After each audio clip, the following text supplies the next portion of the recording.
विधाता ने इस संसार की रचना करी तो इस संसार की रचना में जो सबसे महत्वपूर्ण जिसका निर्माण किया वो था मनुष्य। और उस मनुष्य के पास जो चीज जो दी, क्योंकि अन्य सभी चीजें सभी जीवों के पास हैं, लेकिन मनुष्य को जो दिया वह थी बुद्धि। जी हाँ, बुद्धि। विश्व सत्य संदेश यूट्यूब चैनल की सुविचार श्रृंखला की 45वीं कड़ी में आज बातें होंगी बुद्धि के बारे में। जी हाँ, बुद्धि। इस संसार को परमात्मा ने अनेक जीवों का सृजन करके बनाया है। पशु पक्षी कीड़े मकोड़े जलीय जीव जंतुओं का सृजन करने के साथ ही मनुष्य का भी उन्होंने ही सृजन किया है, उसी परमात्मा ने। सभी जीवों में समान रूप से समस्त वस्तुएं दी। मुख नाक कान हाथ पैर समस्त वस्तुएं बिल्कुल समान रूप से दे दी, परंतु इन सब में मनुष्य को उस परमात्मा ने एक अमोघ शक्ति के रूप में बुद्धि प्रदान कर दी।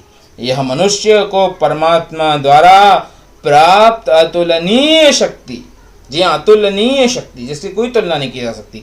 इसी बुद्धि के बल पर मनुष्य लाखों करोड़ों जीवों का स्वामी बनकर बैठा है। मनुष्य अपने बुद्धि के बल पर स्वयं तो श्रेष्ठ बना ही, साथ ही उसने संसार को भी श्रेष्ठ बनाने का प्रयास किया और उसमें सफल भी हुआ है। अपने बुद्धि का प्रयोग करके उसने अनेक रहस्यों का पता लगाने वाला एक अजीब तरीके का मानव का निर्माण कर डाला है। संसारिक सुख सुविधाओं की वृद्धि इतनी कर डाली है कि कहने ही क्या। ऐसा नहीं है कि बुद्धि के बल पर मनुष्य ने सिर्फ सांसारिक और भौतिक वस्तुओं की ही वृद्धि करी, अपितु बुद्धि का ही प्रयोग करके उसने आत्मा, परमात्मा, जीवन, मृत्यु, प्रकृति और पुरुष के विषय में भी अधिक से अधिक जानने का प्रयास करते हुए जीवन को सफल भी बनाया है। प्रकृति में समावेशित पंच तत्व पर भी विजय प्राप्त करके उसकी पराधीनता से स्वयं को मुक्त करके आत्मनिर्भर होने का प्रयत्न भी मनुष्य ने ही किया है। ऋतुकालीन फसलों को मनुष्य आज बिना उस ऋतु के भी उत्पन्न कर लेता है। यह मनुष्य की बुद्धि का ही परिणाम है। जी हाँ, अपने बुद्धि बल पर मनुष्य चाहे तो इस धराधाम को स्वर्ग बना सकता है और चाहे तो नरक भी बना देता है। बुद्धि नामक अचूक अस्त्र परमात्मा ने मात्र मानव को दिया है। सदैव इसका उपयोग सदुपयोग के रूप में ही करना चाहिए, जिससे मानव मात्र का कल्याण हो सके, समस्त जीव मात्र का कल्याण हो सके। आज मनुष्य अपने बुद्धि बल से विज्ञान का सहारा लेकर के असंभव से असंभव कार्य को भी संपन्न कर लेता है, परंतु ईश्वर द्वारा प्रदत्त इस अमोघ शक्ति का दुरुपयोग भी अधिक से अधिक हो रहा है, बिल्कुल हो रहा है। आज की परिस्थितियां देखते हुए दुर्भाग्यवश ऐसा नहीं लग रहा है कि मानवीय बुद्धि की यह शक्ति संसार को स्वर्ग के रूप में परिणत करेगी। लग रहा है आपको? नहीं लग रहा है। आज मनुष्य अपने बुद्धि बल का प्रयोग नकारात्मकता के साथ करके ईश्वर द्वारा बनाए हुए सुंदर संसार को नरक बनाने में तत्पर दिख रहा है। आप तो देख ही रहे हैं। इस विषय में कुछ कहने की अलग से हमें आवश्यकता नहीं है, क्योंकि आज चारों ओर विनाश ही विनाश दिखाई पड़ रहा है।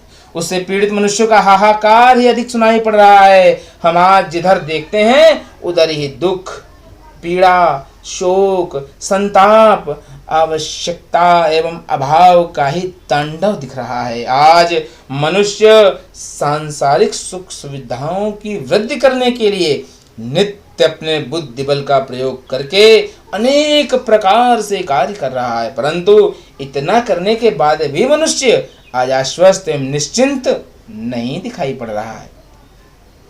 सुख सुविधा के अनगिनत साधन संचित कर लेने के बाद भी मनुष्य उससे लाभान्वित नहीं हो पा रहा है। तो बुद्धि को इस प्रकार से इसीलिए कहता हूं कि परिष्कृत करने के लिए मनुष्य को बुद्धि को सकारात्मक प्रयोग करने के लिए तब तक वो इन चीजों को नहीं कर पाएगा जब तक उसके हृदय में औरों के लिए श्रद्धा का भाव, यही तो खत्म हो रहा है। श्रद्धा का भाव लोगों के अंदर से खत्म हो रहा है, क्योंकि श्रद्धा से ही तो मनुष्य सकारात्मक होता है। बुद्धि को परिष्कृत करने के लिए श्रद्धा का होना परम आवश्यक है। जिस दिन मनुष्य के हृदय में श्रद्धा का भाव उत्पन्न हो जाएगा, उसी दिन विध्वंसक बौद्धिक चमत्कार सृजनात्मक वरदान बन जाएंगे। आप हमारी बातों से कितने सहमत हैं, यह कमेंट बॉक्स में जरूर लिखा करिए। लिखिएगा हम कितने सही बातें बता रहे हैं, या आप हमारे बात से कितने एग्री हो रहे हैं, यह भी बताइएगा। आपका दिन मंगलमय हो, आपकी रात खुशहाल बीते।